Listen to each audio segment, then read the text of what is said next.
Assalamualaikum. Masih belajar dari rumah bersama Ibu Eka Nursanti. Apa kabar anak-anak hebat? Semoga kalian semua sehat selalu ya. Nah, anak-anak sudah siap belajar kan? Jangan lupa mandi dan sarapan dulu supaya badan kita sehat. Itu kan hak badan kita supaya tetap sehat.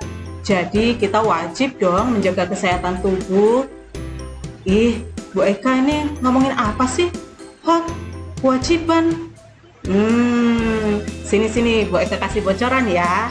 Hari ini kita akan belajar tentang tema 3, tokoh dan penemuan. Materi kita, hak-hak warga masyarakat dalam kehidupan sehari-hari. Apa sih itu hak? Ayo kita cari tahu. Nah, sebelum kita cari tahu, kita simak dulu tujuan pembelajaran kita hari ini. Tujuan kita hari ini adalah mengidentifikasi contoh hak dalam kehidupan sehari-hari. Kemudian menuliskan faktor yang mempengaruhi hak dalam kehidupan sehari-hari. Nah, anak-anak masih ingat kan dengan cerita kemarin Bu Eka tentang Michael Faraday? Iya, si penemu listrik yang katanya hanya lulusan SD ya. Beliau itu penemu generator penghasil arus listrik.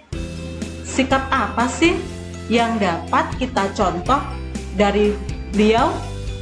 Bagaimana kita mengaplikasikan sikap tersebut dalam kehidupan sehari-hari? Untuk tahu, kita simak materi berikutnya ya. Nah, hak di rumah, di sekolah, dan di masyarakat. Hak itu adalah sesuatu yang harus diperoleh orang sejak lahir. Jadi mulai kita lahir, yang namanya hak itu sudah kita miliki, harus kita miliki.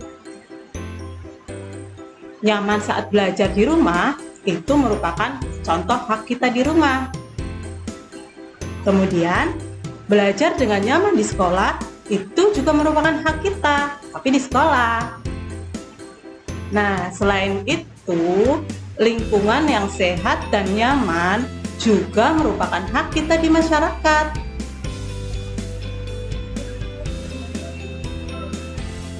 Yuk kita perhatikan.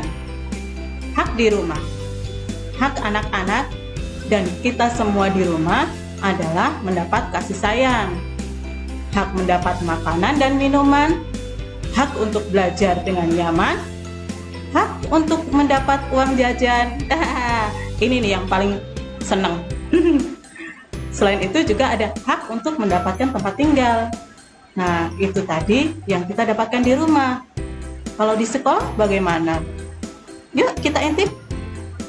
Nah, hak kita di sekolah, salah satu contohnya itu adalah hak mendapatkan pendidikan dan pengajaran, hak mendapatkan fasilitas di sekolah, dan hak memperoleh perhatian dari guru. Cie diperhatikan guru.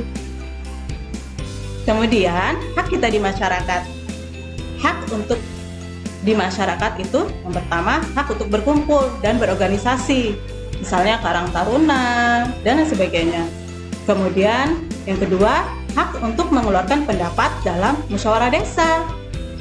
Yang ketiga, hak untuk mendapatkan fasilitas kesehatan masyarakat seperti puskesmas ya. Kemudian yang keempat adalah hak untuk mendapatkan layanan fasilitas kesehatan. Nah, dari semua hak itu tadi, mungkin ada yang bertanya, Bu, apakah hak kita, hak saya di rumah sama dengan hak teman-teman yang lain di rumah mereka? Ya sama, hanya saja terkadang memang ada kondisi tertentu yang membuatnya berbeda. Contohnya, Ani di rumah itu belajar siap dengan meja belajar yang cantik, buku yang bagus, punya laptop, punya HP sendiri mungkin ya. Nah, sedangkan si Andi tidak punya laptop di rumah, tidak punya meja belajar yang bagus. Dia belajar hanya di ruang tamu atau lesehan saja di kamarnya. Nah, kenapa sih kok bisa seperti itu ya? Padahal kan kita sama-sama manusia ya Bu, katanya hak kita sama. Nah, anak-anak, ada hal-hal tertentu, faktor tertentu yang mempengaruhi hak kita. Nah, apa saja hak yang mempengaruhi hak kita? Yang pertama, ketika di rumah, ada kondisi fisik keluarga. Rumahnya mewah tidak, bagus tidak, itu nanti berkaitan dengan kondisi ekonomi. Kalau yang ekonominya mapan, bagus, punya duit banyak, ya bisa beli ini, beli itu. Tapi kalau yang menengah, yang biasa, ya kita juga harus mengerti ekonomi keluarga ya. Nggak usah nangis kalau tidak punya laptop. Nah, nanti kalau udah gede, kerja sendiri, beli sendiri. Nggak, kita doakan semoga orang tua kita rezekinya banyak, jadi kita minta apa-apa bisa dibeliin deh, ya kan? Nah, kemudian adalah konflik rumah tangga. Konflik rumah tangga ini juga berpengaruh pada hak yang kita dapat di sekolah, di rumah. Selain itu, kurangnya kesadaran orang tua juga mengenai kewajiban terhadap anaknya, itu juga berpengaruh. Mungkin bagi orang tua yang berpendidikan tinggi, tahu kebutuhan anak-anak, jadi tanpa diminta sudah dibelikan ini, dibelikan itu. Nah, tapi kalau yang mungkin tidak terlalu tinggi, kadang kan ada kan orang tua yang nggak bisa tuh bantuin ngerjain PR juga. Nah, makanya kita kalau ketemu kondisi yang seperti itu, kita yang harus bekerja keras cari informasi sebab-sebabnya, ya semangat ya. Nah, itu tadi ketika di rumah. Sekarang ketika di sekolah, kalau di sekolah mungkin ada faktor kurangnya perhatian dari pemerintah, sehingga sekolah kalian kurang bonafit lah ya, kurang maju fasilitasnya. Kemudian juga mungkin ada kurangnya kesadaran pihak sekolah tentang kewajibannya untuk memenuhi segala fasilitas anak didiknya. Kenapa bisa begitu? Mungkin yang ketiga nih, karena faktor kurangnya dana keuangan sekolah. Kalau biasanya sekolah yang muridnya banyak, bantuan bosnya banyak, duitnya banyak, jadi fasilitasnya tercukupi. Tapi misal muridnya sedikit, biasanya memang fasilitasnya lebih sedikit. Nah, itu ya tadi di rumah dan di sekolah. Sekarang di masyarakat, faktor yang mempengaruhi di masyarakat adalah konflik di masyarakat. Mungkin situasi di masyarakat tidak stabil, banyak rusuh dan lain sebagainya, atau kondisi masyarakatnya nggak begitu harmonis. Itu juga berpengaruh loh terhadap kita di masyarakat. Kemudian lagi ada kurangnya kesadaran masyarakat mengenai kewajibannya. Nah, itu dia. Selain itu juga ada status sosial. Status sosial kadang-kadang memang berpengaruh sih. Nah, itu tadi anak-anak, hal-hal yang mempengaruhi kenapa sih kadang-kadang hak kita tidak selalu sama, tidak selalu didapatkan, tidak sama dengan kawan yang lain. Banyak lagi. Tidak hanya ini ya, masih banyak faktor-faktor yang lain. Kalian bisa analisa sendiri. Nah, anak-anak sudah mengerti kan? Kalau sudah mengerti, sekarang coba kalian amati gambar-gambar berikut ini. Apakah gambar-gambar berikut ini menunjukkan seseorang yang sudah mendapatkan haknya? Yuk kita coba ya. Gambar pertama. Nah, itu ada gambar anak sedang belajar. Apakah dia sudah mendapatkan haknya untuk memperoleh pendidikan? Siapa bisa jawab? Oke, sip. Iya, dia sudah mendapatkan haknya karena sudah bisa belajar, memperoleh pendidikan. Oke, lanjut ke gambar kedua. Apakah dia sudah mendapatkan haknya untuk menyampaikan pendapat? Ya, terlihat orang tuanya mempersilahkan dia bicara untuk menyampaikan pendapat. Itu artinya haknya sudah terpenuhi. Gambar ketiga. Itu lagi ngapain ya?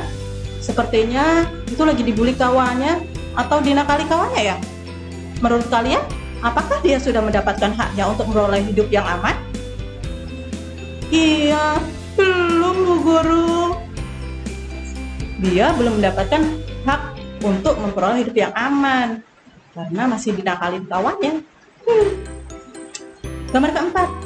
Nah, kalau ini gimana nih? Siapa yang sering seperti ini nih di rumah? Apakah temanmu itu yang lagi belajar itu sudah mendapatkan haknya untuk memperoleh kasih sayang orang tuanya di rumah? Belum Bu, dia itu kayaknya lagi ngerjain PR, nggak bisa tanya orang tuanya, orang tuanya sibuk nonton TV, main gadget, main HP. Siapa yang di rumah pernah kayak gitu? Ingatkan orang tuanya ya. Ibu, ini kan hakku untuk mendapatkan kasih sayang kalian. Udah dong HP-nya, temani aku belajar dulu. Gitu, caranya ngerayu dikit ya, jangan marah-marah. Oke? Anak hebat? Bisa ya sudah menganalisa setiap gambar? Oke, kesimpulan kita hari ini.